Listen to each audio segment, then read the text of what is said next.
বিরুদ্ধে কথা বলুক।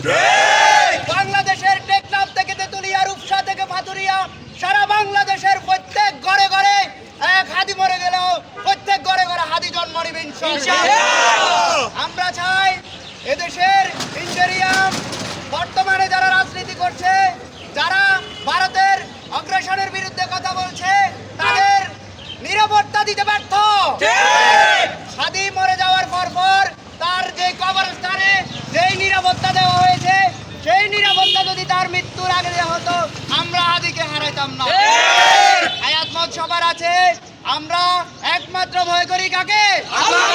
আমরা চাই এই দেশ আমার, এই দেশকে স্বাধীন করার জন্য একে একে 1952 সালে, 1971 সালে তথা 2024 সালে এই দেশে গণ অভ্যুত্থান হয়েছে।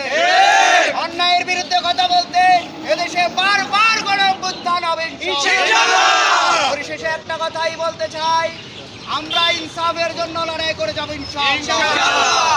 ধন্যবাদ সবাইকে।